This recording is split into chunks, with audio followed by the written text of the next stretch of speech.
सो दोस्तों अभी हम लोग आ चुके हैं बिल्कुल हमारे नॉर्मल स्क्रीन के ऊपर। एंड दोस्तों यहाँ पे हम लोग बात करने वाले, आप सभी लोगों को पता ही है कि अगर आप शेयर मार्केट में हो तो बहुत सारी चीज़ों के ऊपर हम लोगों का फोकस यहाँ पे रहना चाहिए। एंड खास करके अगर हम लोग यहाँ पे बात करें तो हमारे जो प्राइम मिनिस्टर जी हैं, राइट, उनके ऊपर तो हमारा सबसे ज़्यादा फोकस यहाँ पे रहता है।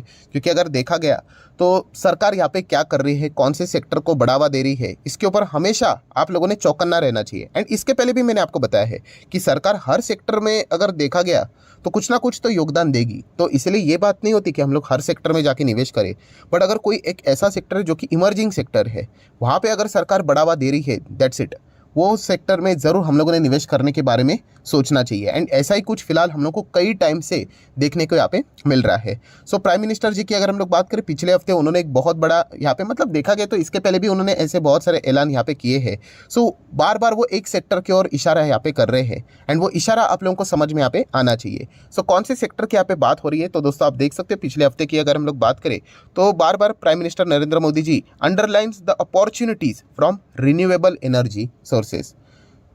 यही चीज़ आप लोगों को हमेशा सुनने को देखने को यहाँ पे मिलने वाली है, क्योंकि ये एक ऐसा सेक्टर बन चुका है दोस्तों जिसमें मतलब देखा गया तो इंडिया का विजन है, प्राइम मिनिस्टर जी का विजन है, सरकार का विजन है कि पूरे दुनिया में अगर देखा गया तो इस सेक्टर में नंबर 1 बनाने का यहाँ पे हर कोई कंट्री खुद को मतलब कोशिश कर रहा है। एंड उसमें इंडिया भी पीछे नहीं है, इंडिया भी उसी डायरेक्शन में हम लोग को जाते हुए देखने को यहाँ पे मिल रही है। तो इसीलिए ये जो ग्रीन ग्रोथ है, ट्रांसमिशन है, इसके ऊपर आप लोगों का अच्छा खासा फोकस यहाँ पे रहना चाहिए।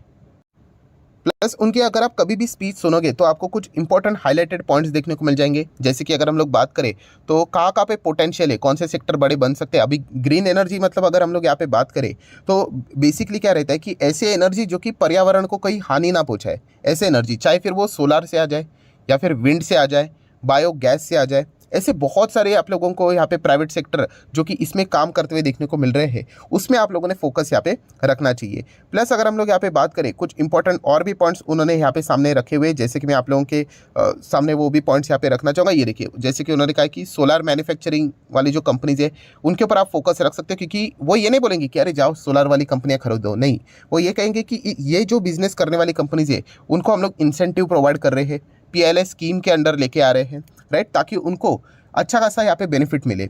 तो सोलर मैन्युफैक्चरिंग आप देख सकते हो, रूफ टॉप सोलर स्कीम्स की अगर हम लोग बात करें, कोल गैसिफिकेशन की बात करें, बैटरी स्टोरेज की अगर हम लोग बात करें, राइट, ये सभी हम लोग को इसी सेक्टर में बढ़ावा देने के लिए यहाँ पे हम कह सकते हैं कि चीज़ें यहाँ पे हो रही है। तो डेफिनेटली इन पॉइंट्स के ऊपर आप लोगों का फोकस यहाँ पे रहना चाहिए। सो बेसिकली अगर देखा गया तो इसमें सोलार भी है, विंड भी है, बायोगैस भी है, राइट, एथेनॉल जो आता है वो भी है। हर कंपनीज हम लोग को इसमें काम करते हुए देखने को मिल रहे हैं, उसमें आप लोगों का अच्छा खासा फोकस यहाँ पे रहना चाहिए। पर एंड उसी के साथ साथ यस, ये जो मैंने कल भी आप लोगों को दिखाया था कि सिर्फ बोलने की बात नहीं है, हर बजट में रिन्यूएबल सेक्टर के लिए अच्छा खासा योगदान रखा जा रहा है। जैसे कि इस वक्त भी 35,000 करोड़ रखे गए, हाइड्रोजन की बात करें तो 19,700 करोड़ रखा गया, ग्रीन हाइड्रोजन की बात करें, ये तो कल आप लोगों ने देख भी लिया होगा क्योंकि मैंने इससे रिलेटेड भी इस पॉइंट को कवर यहाँ पे किया था। सो आने वाले बजट में भी सरकार की ओर से ये योगदान कंटिन्यू ही रहने वाला है। क्योंकि हाँ, इनिशियल स्टेज में कैसा होता है कि आप जब कोई चीज़ करने आते हो तो कॉस्ट बहुत ज़्यादा लगती है, खर्चा बहुत होता है। पहले आपको याद भी आता होगा कि 5,000 में कैसे फ़ोन बनते थे, राइट, नोकिया का फ़ोन आता था, वो डिब्बा वाला, 5,000 4,000 का फ़ोन आता था। आज के ज़माने में 5-4 हज़ार में कैसा फ़ोन आता है, आप समझ रहे हो ना। टेक्नोलॉजी जैसे ग्रो होती है, ये सारी चीज़ों में जैसा बढ़ावा हो जाता है तो फिर वो कॉस्ट नीचे आती है। बट इनिशियल स्टेज में अगर सरकार इसको बढ़ावा नहीं देगी तो फिर कैसे चलेगा। तो सरकार तो अपने का और से बहुत ही ज़बरदस्त काम कर रही है रिन्यूएबल सेक्टर से रिलेटेड, तो ये पॉइंट भी आपको समझ में यहाँ पे आना चाहिए। अभी आ जाते हैं दोस्तों सबसे मेन मुद्दे की बात के ऊपर, कौन से शेयर्स एंड किन लोगों ने इस सेक्टर में निवेश करने के बारे में सोचना चाहिए। क्योंकि यहाँ पे एक बहुत बड़ा बट है। बट मतलब देखिए, आप सभी लोगों को पता है ये जो सेक्टर है रिन्यूएबल सेक्टर, ये ग्रो होने वाला है, इसमें कोई मतलब शंका तो है ही नहीं। 500% ग्रो होने वाला है, हर किसी को पता है, पूरी दुनिया इसके पीछे पड़ी हुई है। पर यहाँ पे एक बहुत बड़ा बट क्या है, यस, यहाँ ये जो रिन्यूएबल सेक्टर का ये जो सारा जो लॉजिक आप सुन रहे हो, ये टेस्ट मैच है। यहाँ पे T20 प्लेयर्स का कोई काम नहीं है। टेस्ट मैच मतलब आप समझते ना, हाँ, धीमे धीमे खेलना पड़ेगा, इसमें बहुत ज़्यादा टाइम लगेगा। ऐसा नहीं कि 2023 में आपने कोई शेयर में निवेश किया और 2024-25 में ही आपको रिटर्न्स मिलना शुरू हो जाएंगे, इतना नहीं, बहुत लंबा पारी खेलना पड़ेगा। वो भी बेसिकली कितना, उसका भी प्रूफ मैं आपको दिखाने वाला हूँ कि बेसिक मतलब कितना होल्ड करना आपको पड़ सकता है। तो ये पहले दिमाग में फिट करके रख लेना। अगर आपको फटाफट रिटर्न चाहिए, ये ऐसा T20 वाला गेम पसंद आता है, तो फिर आपका यहाँ पे कोई काम नहीं। मतलब आप निवेश तो कर लोगे, फिर 2 साल के बाद बोल दे कि अरे सर कोई रिटर्न ही नहीं, 200 का शेयर 200 पे ही है। ऑब्वियसली टाइम लगने वाला है, यहाँ पे बार बार कॉन्ट्रैक्ट्स नहीं मिलेंगे। ये भी पॉइंट आपको समझ में यहाँ पे आना चाहिए। जैसे जैसे सरकार हर एक सेक्टर में इंसेंटिव्स बढ़ाना स्टार्ट करेगी, फिर वो कंपनियां विचार करेगी चलो हम लोग भी यहाँ पे रिन्यूएबल सेक्टर में शिफ्ट होते हैं करके, राइट। तो ये लॉन्ग रेंज का खेल है, पिच पे डटना आना चाहिए, यहाँ पे रन नहीं बनाने हैं, यहाँ पे खड़ा रहना ही सबसे बड़ी बात यहाँ पे रहने वाली है। तो चलिए कौन कौन से शेयर्स हैं वो पहले अभी हम लोग आ जाते। Again clear disclaimer, study purpose के लिए, ऐसा नहीं होता है कि सिर्फ वीडियो देख लिया और जाके निवेश कर लिया, इतना सिंपल नहीं है स्टॉक मार्केट, राइट। बहुत सारे चीज़ें करनी पड़ती है।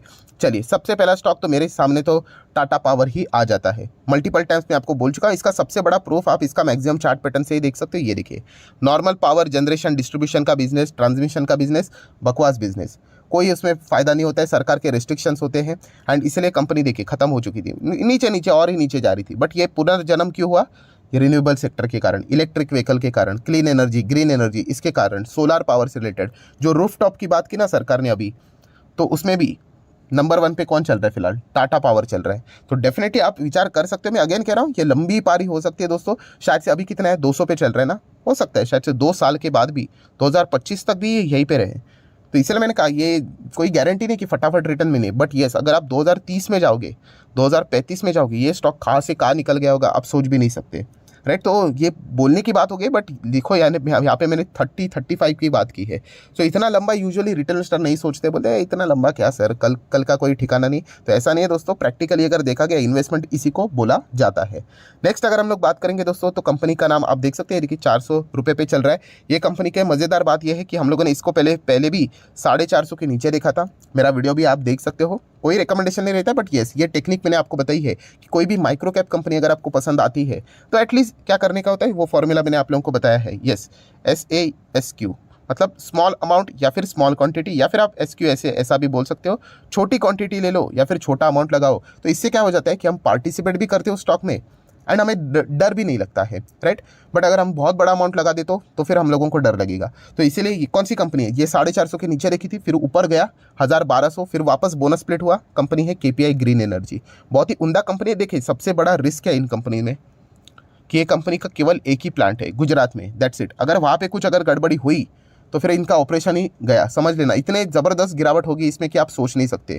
तो इसलिए कहना चाहूँगा, ये सिर्फ ऐसे ऊपर से वीडियोस देख के कंपनी का नाम देख के निवेश नहीं करना होता है, ये रिस्क फैक्टर को आपने जानना होता है, राइट। तो इसीलिए बहुत सारे लोग डरते हैं इस कंपनी में निवेश। कंपनी खराब नहीं है, बट यस कंपनी बहुत छोटी है। हाँ, अगर कंपनी आगे जाके बहुत अच्छा बिजनेस करेगी, बड़ी बन जाएगी, बहुत सारे यहाँ पे अच्छे खासे प्लांट्स अगर इनके आ जाएंगे, तो फिर किसी को चिंता नहीं होगा, राइट, कि एक प्लांट में गड़बड़ हो गई कोई बात नहीं, बाकी प्लांट में तो काम कर ही रहे। बट ये इसके लिए बहुत टाइम लगता है।